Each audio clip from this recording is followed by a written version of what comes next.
Hello दोस्तों, royal सिक्खो YouTube channel में आपका स्वागत है। दोस्तों, आज की वीडियो में मैं लेकर आई हूँ गणेश जी और सास बहू की कहानी। एक समय की बात है, एक गांव में एक बुढ़िया माई अपने बेटे और बहू के साथ रहती थी।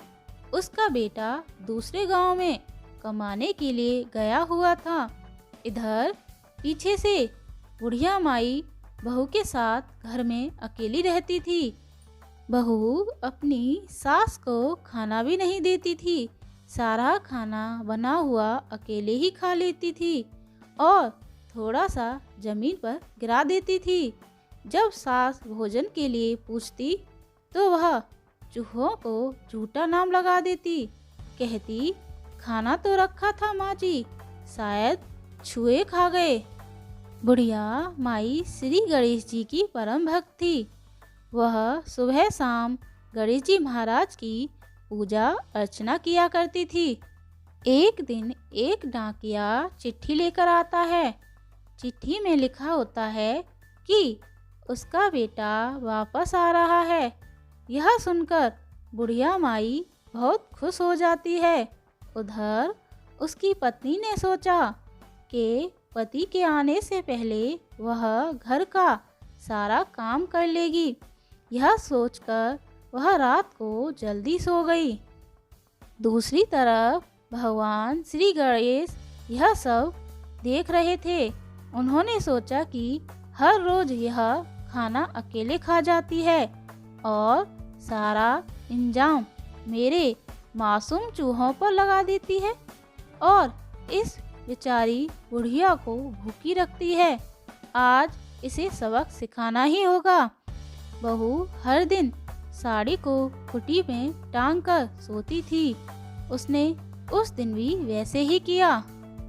बहू के सोते ही भगवान श्री गणेश ने अपने चूहों को आदेश दिया, जाओ और जाकर इसकी साड़ी को बिल में छुपा दो।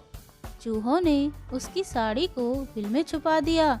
जब बहू सुबह जल्दी उठी और साड़ी ढूंढने लगी, लेकिन साड़ी खुटी पर नहीं थी। उसने इधर उधर देखा, परंतु साड़ी उसे नहीं मिली। वह बैठकर रोने लगी। उधर उसका पति आ गया था।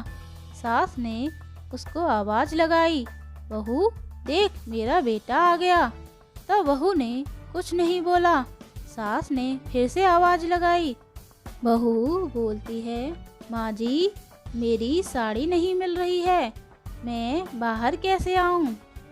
तब उसका पति कमरे के अंदर चला जाता है। वो उसे बिना साड़ी के देखकर उसे मारने लगता है। कहता है कि बंद कमरे में साड़ी कहाँ जाएगी? उतने में बुढ़िया माई भी अंदर आ जाती है। वह इधर उधर देखती है। उसे साड़ी का पल्लू चूहों के बिल में दिख जाता है। बुढ़िया माई कहती है, बहू सच कह रही थी, वह साड़ी चूहे के बिल में है। बहू सास के पैर पकड़ लेती है और कहती है, माँ जी, मुझे माफ़ कर दीजिए। मेरी करनी मेरे साथ, मैं हर रोज भोजन चुराकर खा जाती थी और नाम चूहों का लगा देती थी, इसलिए गणेश जी ने मुझे यह सजा दी। उसके बाद ही बहू को भगवान श्री गणेश पर अटूट विश्वास हो गया। वह हर सुबह अपनी सास के साथ पूर्ण श्रद्धा भाव से भगवान श्री गणेश की पूजा करती और उन्हें लड्डू, मोदक, फल, मिठाई, अनेक प्रकार के भोजन का भोग लगाती। गणेश जी यह सब देखकर बहुत प्रसन्न हुआ और उनकी कृपा से उनके घर में सुख समृद्धि आने लगी और वे सब खुशी खुशी अपना जीवन व्यतीत करने लगे। बोलो गणेश जी महाराज की जय। हे गणेश जी महाराज, आपका विशाल रूप और आप सूर्य की तरह चमकने वाले, आपसे यह मांग है कि हमारे कार्य में कोई बाधा न हो। भगवान श्री गणेश हर बाधा को दूर करते हैं। इसलिए भगवान श्री गणेश की पूजा सबसे पहले की जाती है। ओम गणेशाय नमः। आपको हमारी पौराणिक कथा कैसी लगी कमेंट करके बताएं और ऐसी ही पौराणिक कथा सुनने के लिए मेरे चैनल को लाइक, शेयर एंड सब्सक्राइब करें। Thank you.